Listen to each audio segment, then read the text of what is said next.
디지털 서비스 전문 계약제도 도입의 어떤 개요에 대해서 먼저 말씀을 드리도록 하겠습니다. 일단 뭐 디지털 서비스다라고 하면 이게 어떤 거냐, 뭐 그런 말씀들 많이 하실 것 같아요. 근데 저희가 보면은 어찌 보면 우리나라가 IT 기술이 많이 발전이 돼 있지 않습니까? 그럼에도 불구하고 아직 조달이나 뭐 어떤 그 서비스나 제품을 어떤 그 획득하는 그런 과정에 있어서는 아직은 좀 많이 진행이 되고 있는 상태다라는 부분들이 좀 있어요. 특히나 작년도에 코로나나 여러 가지 좀 이제 그 사회가 좀 급박하게 돌아가고 있는데도 불구하고 현재 우리나라의 어떤 IT 서비스를 획득하는 과정에 있어서는 그런 어떤 사회의 빠른 움직임을 잘 따라가지 못한다라는 부분들이 좀 있거든요. 이전에 보면 다른 나라들의 경우에는 이미 계약제도를 마련을 하고 4차 산업혁명이라고 하죠. 뭐 AI나 빅데이터나 뭐 이런 최신 신기술 서비스들 이런 것들을 잘 활용을 하기 위해서 어떤 제도적인 기반들을 마련을 했었습니다. 특히 어찌 보면 클라우드 자체는 미국이 좀 앞서 있지만 영국은 어떤 제도적인 부분에서 이걸 따라가기 위한 노력들을 많이 했었는데 그 영국에서 G클라우드 프레임워크라는 거를 G1에서 G11까지 시행을 계속 바꿔가면서 했었습니다. 이 G클라우드 프레임워크라는 데에서 어떤 처음으로 디지털 서비스라는 개념이 나오게 되었습니다. 기존에 있던 어떤 클라우드 컴퓨팅이나 또는 클라우드 컴퓨팅 서비스 뭐 이런 거에서 한 발자국 더 나아가서 어떤 서비스로서의 어떤 그 형태로 IT 서비스들을 좀 정리를 해보자라는 부분들이 있었고 이걸 잘 활용을 할 수 있는 제도를 마련해보자라는 부분들이 있었습니다. 여기에서 영국이 이제 미국을 따라잡게 된 게 디지털 마켓플레이스라는 것을 만들고 여기에서 기존에 있던 IaaS 외에 SaaS나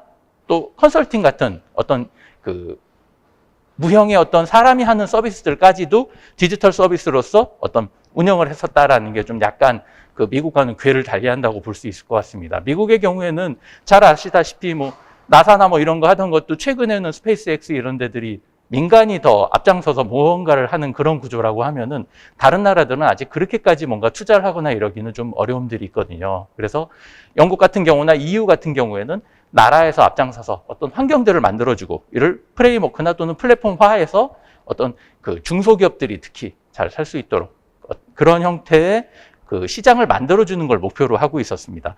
현재 영국에서는 3만 개의 서비스가 유통이 되고 있습니다. 그래서 저희도 이런 부분들을 좀 벤치마킹을 하고 특히나 그 AI나 블록체인 그리고 클라우드 뭐 작년에 보면은 비대면 서비스나 이런 것들이 그 코로나 때문에 좀 많이 요구들이 있었어요. 당장 사용을 했으면 좋겠다. 이런 부분들이 있었는데 이걸 어떻게 할 수 있겠느냐라는 의문에서 시작됐다고 보시면 될 것 같습니다. 그래서 이전까지는 어떤 서비스들을 아마 많이 그 판매라든가 이런 것을 해보시다 보면 많이들 느끼셨을 것 같은데 판매 자체에 대해서는 상당히 좀 경직되어 있는 그런 그 구매 패턴이나 이런 것들이 아직도 있거든요. 물건을 구매를 해서 이거를 설치하고 뭔가 이용을 하고 거기에 사람이 지원을 하고 이런 프로세스들이 있다 보니까 그 좀 급하거나 또는 뭔가 유연하게 활용을 한다거나 할 때는 제한이 있었는데 그걸 직접 구매나 설치를 하지 않고 서비스를 이용하자. 그렇죠. 클라우드 같은 방식으로 이용을 하는 게 현재 어떤 이용 패턴이나 또는 점점 앞서가고 있는 신기술이나 이런 것들을 도입을 하다 보면은 더 필요한 환경이 아니냐라는 게 대두가 되기 시작했습니다. 특히나 AI 같은 경우에는 어떤 GPU나 이런 특정한 자원들을 많이 요구를 하고 있기 때문에 현재처럼 뭐 온프레미스로 설치를 한다거나 하는 거는 이제 더 이상 의미가 없어졌다라고도 말들을 많이 하고 있습니다. 이미 그 GPU 같은 자원들은 클라우드 업체들이나 인프라 업체들이 더 잘하고 있고 거기에서 동작하는 사스 서비스들도 여기 계신 기업들께서도 이미 만들고 계시겠지만 더 앞서서 만들 수 있는 그런 서비스들이 많기 때문에 그런 형태로 이용을 하는 것이 좋겠다라는 부분이 있었습니다. 그리고 이전까지 그냥 단순히 소유만 하고 있는 데에서 종량제 기반으로 사용한 만큼 돈을 내자라는 거라든가 또는 어떤 장기 계속 계약을 하자라든가 또는 계약 절차 자체가 2달 이상 걸리던 거에서 2주 정도로 당겨야 되지 않겠느냐. 특히 작년에는 코로나19라든가 여러 가지 일들이 있어서 추경 예산을 편성을 하더라도 연말에 이 돈을 그 발주를 해서 계약을 할 때까지 시간이 너무 걸리다 보면은 연말에 회계연도가 이제 넘어가게 되는 경우들이 많이 있는 거죠. 아마 여기 오신 분들도 많이들 겪으셨겠지만 뭐 당장 11월, 10월에 뭐 해야 된다. 그런데 이거 넘어가면 어떡할 거냐 이런 얘기들이 많았기 때문에 이런 것들도 해결을 해야겠다라는 부분 때문에 디지털 서비스 전문 계약 제도가 신설이 되게 되었습니다. 혹시 들으시다가 좀 뭐 너무 빠르든가 너무 느리든가 하면 신호를 주시면 뭐 좀 적당히 맞춰서 해드리도록 하겠습니다. 그래서 현재 주요 내용으로는 디지털 서비스를 정의를 했습니다. 현재 이러이런 형태의 서비스들을 디지털 서비스로 정의를 하자라는 형태로 진행을 했는데 클라우드 컴퓨팅 서비스, 가장 전통적인 클라우드 컴퓨팅 서비스죠. 여기서 이제 저희도 전통이란 말을 논할 때가 온 거죠. 이미 일반화가 되었기 때문에요. 거기에 클라우드를 이용하기 위한 지원 서비스, 뭐 매니지드나 컨설팅이나 운영관리나 마이그레이션 같은 클라우드 서비스를 어떻게 하면 잘 쓸 수 있는지 사람이 도와주는 그런 서비스들. 일종의 영국의 디지털 마켓에서의 어떤 컨설팅이라든가 이런 서비스들을 말하는 거라고 보시면 될 것 같습니다. 그리고 최근에 많이 대두가 되고 있는 AI나 빅데이터나 이런 신기술을 적용한 융합 서비스, 이렇게 세 가지로 나누어서 정의를 했습니다. 그리고 이 디지털 서비스라는 것 자체가 우리나라의 경우에는 유연하게 이용을 할 수 있는 환경을 주자라는 거였기 때문에 어찌 보면은 실질적인 그 서비스나 용역에 대한 평가 절차나 최종 결정 과정까지를 미리 좀 진행을 하자. 그래서 전문 계약 제도라고 하는 겁니다. 그러한 전문가들이 사전에 디지털 서비스를 어떤 평가를 하고 심사를 해서 이 서비스는 당장 필요할 때 사용할 수 있는 서비스다라고 할 수 있는 그런 어떤 사전에 좀 정제라기보단 선정 과정을 거쳤다라는 것들을 좀 여러 가지 특징으로 하고 있습니다. 그렇게 함으로써 수의 계약을 하더라도 이거를 왜 선택을 했느냐, 또는 이게 과연 당장 어떤 추가적인 평가 과정이 없이도 이용을 할 수 있는 충분한 서비스냐라는 것을 사전에 좀 준비를 해놓자라는 의미였습니다. 그래서 그런 활동을 할 심사위원회를 설치했습니다. 특히나 심사위원회에 가장 많이 요구가 되는 게 아마 평가 과정에서 요구되는 요건이랑 비슷하다고 보시면 됩니다. 공정하고 객관적으로 이 서비스가 디지털 서비스로서 당장 수의 계약을 하더라도 괜찮겠냐라는 부분들을 보자라는 의미라고 보시면 될 것 같습니다. 여기에 따라서 선정된 디지털 서비스를 어떤 계약을 할 수 있는 방법을 규정을 했습니다. 특히나 이제 가장 많이 이야기가 되고 있는 부분이 수의 계약이거든요. 수의 계약에 대해서는 여태까지 좀 이제 어찌 보면 그게 필요한 부분도 있고 어떤 좀 약간 빨리 할 수 있는 부분들도 있었는데 그간 많이 좀 약간 부정적인 시각들이 많았었어요. 보면 특히나 수의 계약을 하게 되면 뭐 왜 수의 계약을 했느냐, 너 그 책임질 거냐, 이런 부분들 때문에 어떤 발주자 입장에서는 약간 소극적으로 접하게 되는 부분들이 있고, 반면에 공급자 입장에서는 이 기관에서 지금 다른 기관들은 누가 했어요? 맨날 이런 거 물어보거든요.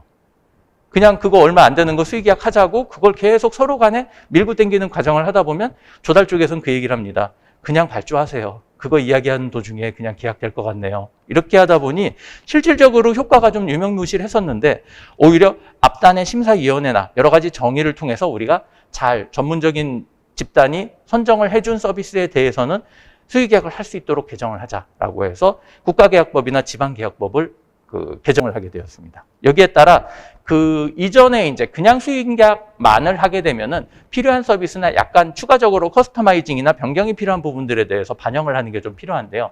이런 것들에 대해서는 카탈로그 계약이라고 해서 실제 어떤 내용의 서비스의 구성이나 스펙에 대해서 약간씩은 좀 조절을 할 수 있는, 그리고 서로 간에 어떤 협상을 할 수 있는 여지를 마련해 준 게 카탈로그 계약이라고 보시면 될 것 같습니다. 큰 틀에서는 수의계약의 범주에 들어간다고 보시면 됩니다. 그리고 이걸 이전의 경우에는 지금 조달 시스템이나 이런 것들 다 있지만 보면은 영국의 경우에도 그랬었어요. 디지털 마켓이나 이런 것들이 만들어진 이유가 이 서비스들을 기껏 선정을 해놓더라도 뭐가 있는지 없는지에 대해서 잘 모른다는 거죠.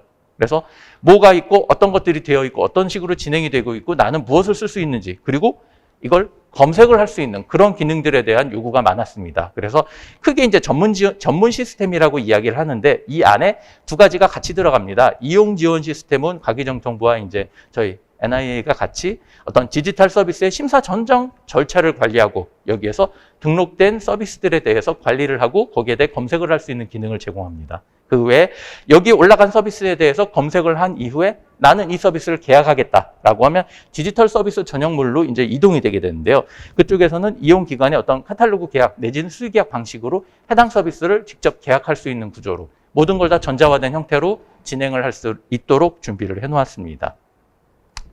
실제 이제 이런 형태의 어떤 정의를 신설을 하는 거에 있어서는 아까도 말씀드린 것처럼 전통적인 정보통신 자원을 남에게 제공하는 그런 클라우드 컴퓨팅 서비스가 있고 그 외에 클라우드 컴퓨팅 서비스를 잘 활용을 할 수 있도록 지원하는 서비스가 있습니다. 특히나 어떤 관리나 이런 운영관리 서비스들이 가장 많이 매니지드 서비스로 활용이 되고 있었는데요. 그 외에도 이것 말고도 클라우드 컴퓨팅 서비스로 전환을 한다거나 또는 어떤 마이그레이션을 한다거나 또는 이걸 어떻게 관리를 한다거나 하는 서비스들도 함께 컨설팅 서비스들을 묶어서 지원 서비스로 제공을 할 수 있는 어떤 정의를 신설했다고 보시면 될 것 같습니다.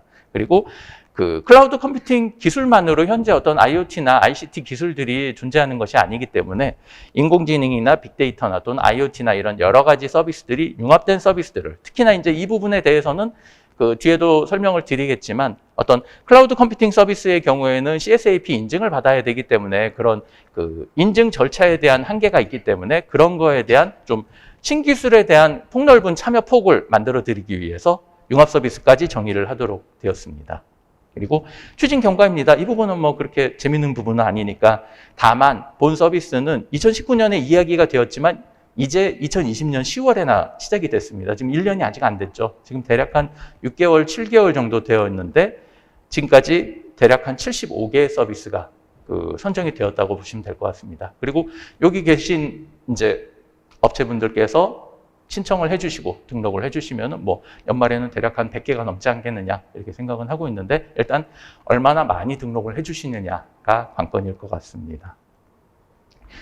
그런 효과입니다. 이 부분에서 이게 가장 이제 드라마틱하게 효과가 있고 실질적으로 의미가 있다라는 부분들이었는데요. 뭐 디지털 서비스 말은 좋은데 이게 과연 나한테 무슨 도움이 되느냐 이런 얘기들이 있습니다. 네, 실질적인 거는 가장 큰 거는 대략 뭐 80일 정도 이야기했는데 요새 저희 보면은 2달도 짧고 3달도 걸리는 경우도 많아요. 보면은 그래서 80일 이상 시간이 소요되는 특히나 계약 의뢰부터 실제 계약 납품까지 가는 기관들을 단축을 할 수 있었다라는 부분들이 있었습니다.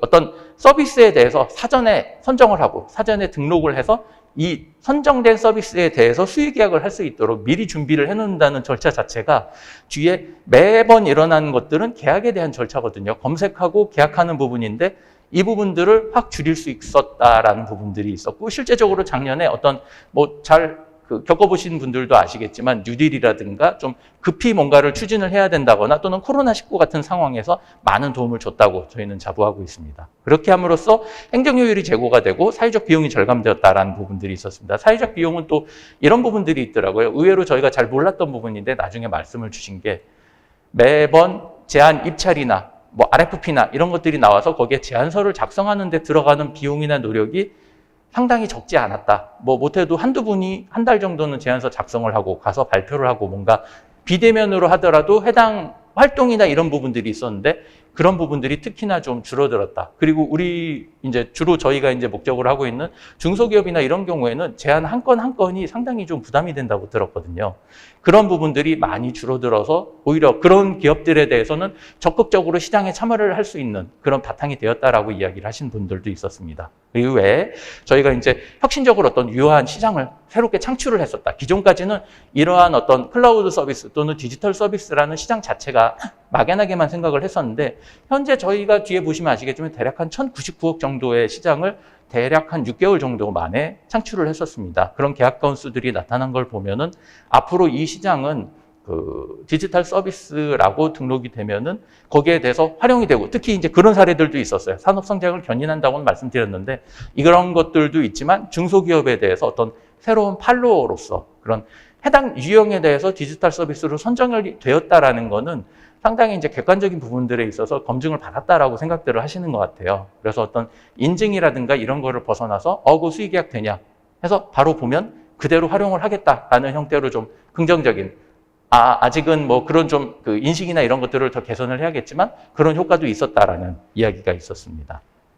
그래서 이런 도입 효과에서는 가장 큰 게 저희 같은 경우도 항상 이야기를 하고 있었는데 작년에 뭐 대규모 어떤 AI나 이런 프로젝트를 할 때 몇백억을 들여서 당장 계약을 해야 되는데 몇 개월이 남았지 않은 상황 같은 그런 경우들이 좀 있었거든요. 이럴 때 적절하게 시간을 활용을 하면서 도입을 할 수 있었다라는 부분들이 있었고 그 외에 어떤 서비스들이 있는지 이게 뭐 광고를 한다거나 그런 것도 아니잖아요. 보면 대부분이 다 중소기업이시고 한데 뭐 보면은 이걸 뭐 라디오 광고를 한다거나 TV 광고를 한다거나 그런 것도 아니거든요. 특히나 특화되어 있는 개별 분야들에 대해서 특화된 서비스들이 대부분인 상황에서 차라리 이용 지원 시스템을 통해서 전시를 하고 거기에 대해서 이용 현황이나 이런 것들을 저희가 적극적으로 반영을 해드림으로써 이런 서비스들이 많이 사용이 되는구나 또는 이런 서비스들도 있구나 라고 하면서 적극적으로 도입을 할 수 있는 참고 기능이 되었다라는 부분들이 있었습니다. 그리고 뭐 밑에는 이런 많은 말들이 있지만 아무래도 뉴딜이나 이런 좀 급변하는 상황에서 많이 좀 도움이 됐었다라는 부분들이 있다고 보시면 될 것 같습니다. 그렇게 함으로써 뭐 여러 가지 지금 여기 간단히 이제 몇 가지 보여드렸는데 이 서비스들이 최근에 좀 많이 활용이 되고 어떤 새로운 서비스들에 대해서 특히나 융합 서비스라는 부분이 이건 약간 이제 뒤에 심사선정 기준에서도 말씀을 드리겠지만 기존의 SaaS나 IaaS와는 약간 다르게 융합 서비스라는 특성을 반영을 해서 좀 유연하게 좀 그 시장이나 서비스로서 선정을 하자라는 의미였었고 그런 분야에서 좀 많이 좀 도움이 됐다라는 부분이었습니다. 그리고 이런 형태로 최근에 뭐 오늘까지 대략 보면 1,099억 정도 되고 160건 정도가 되었습니다. 실제 그 중소기업의 계약 건수들이 많았고 뭐 어떤 경우에는 뭐 이건 약간 좀 드라마틱하긴 한데 오셨을라나 모르겠네요. 우리 회사가 이렇게 어려웠는데 서비스에 계약이 되어서 뭐 이렇게 우리 회사가 살아났어요. 이렇게 말씀해 주신 경우들도 있었습니다. 그런 경우도 있고 여기 있네요 지금.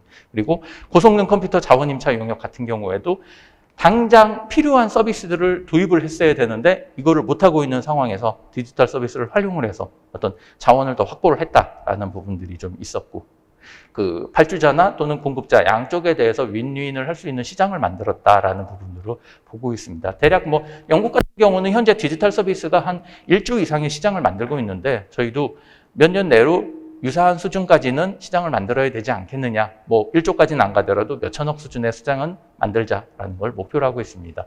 그러려면은 아무래도 여기 계신 각 사업자분들께서 많은 서비스들을 등록을 하시고 계약을 하실 수 있으면은 좀 그런 게 많이 좀 빨리 좀 달성이 되지 않을까 해서 저희도 오늘 이렇게 교육을 드리게 되었습니다.